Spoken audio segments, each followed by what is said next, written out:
Okay, on the line, Stevie D from Buckcherry. Stevie, thanks for taking my call. Yeah, Mal, how you doing? Doing pretty darn well, mate. Now, massive tour of Australia for later in the year that's just been announced, but we'll get to that in a little while. Let's backtrack a little bit. You joined, I guess you could say, the reforming Buckcherry in 2005. How did that come about? What were you doing at the time? Well, I'd been a hired gun for a handful of years, since about 97. I would go in for the record label. I would record the album, go tour the album, and then inevitably that said band would get dropped. I did that several times, and then I ended up, Josh and I had been friends for a long time, since the early 90s, and he was working on his solo band at the time, touring, and he was on the road. He called me. I went out and replaced the guitar player, and that band ended up folding. So a couple months went by. I had been friends with Keith at the time and Josh, and at that point, they were thinking about reforming the band for a show at the Key Club in Hollywood, and Josh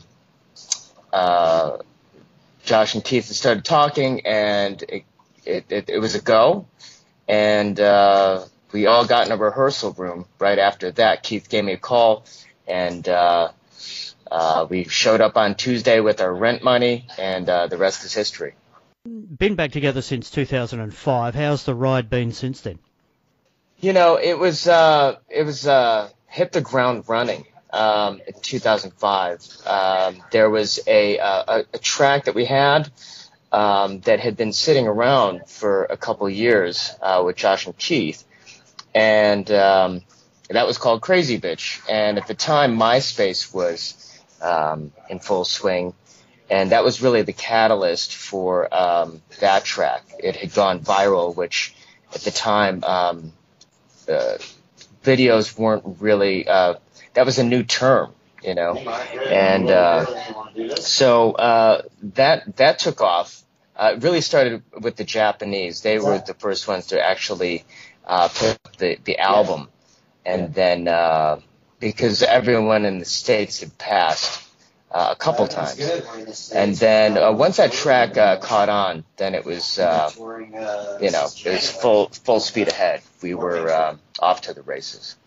So that then a song called Next to You, Everything, and then the slam dunk, or the grand slam, as it were, was with Sorry.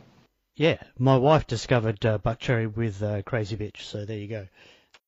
Yeah, I've heard a lot of stories on how people found that song.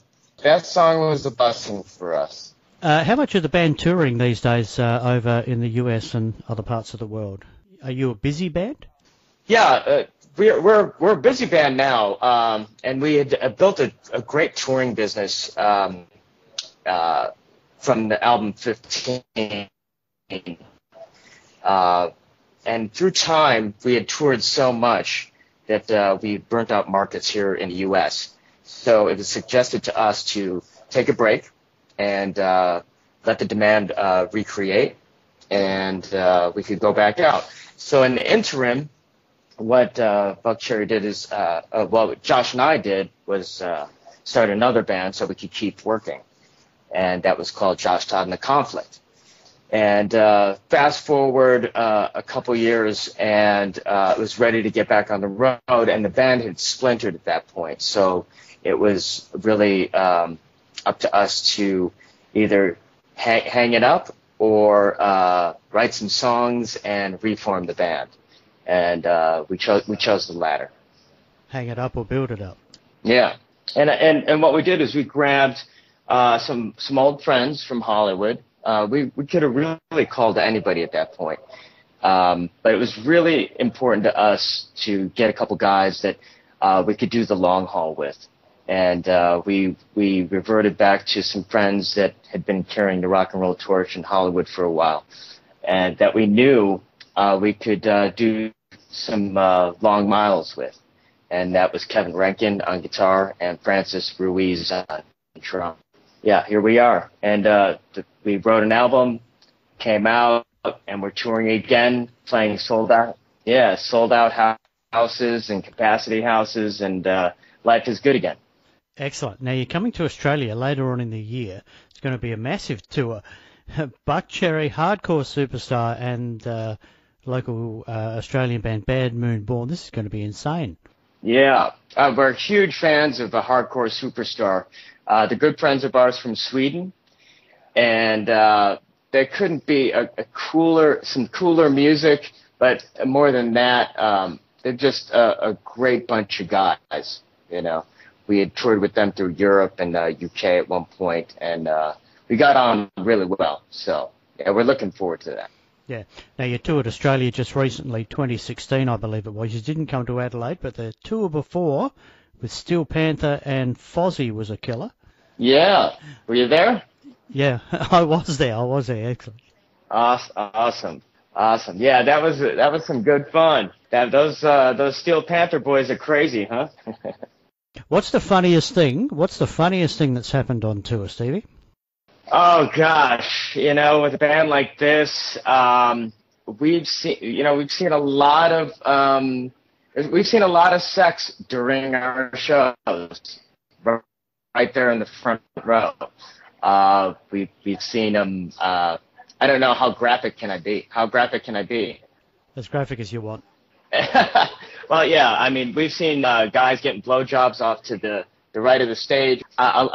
We've met babies born after hookups at our shows.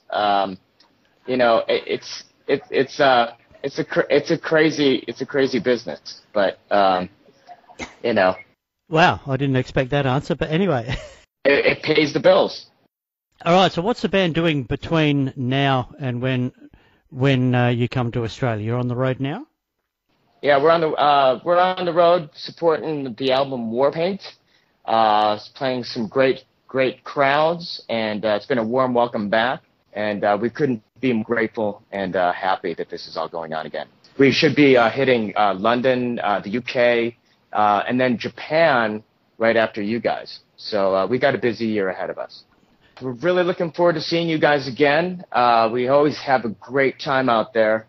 And, for us, it's, we're huge AC/DC fans. And so that's, ground zero for rock and roll for us. So we're looking forward to being back. Right, Stevie D, Buckcherry, thanks for joining me on the line today. Looking forward to seeing you later on in the year here in Australia with Hardcore Superstar. Thanks for talking to me. All right, thanks, Mel.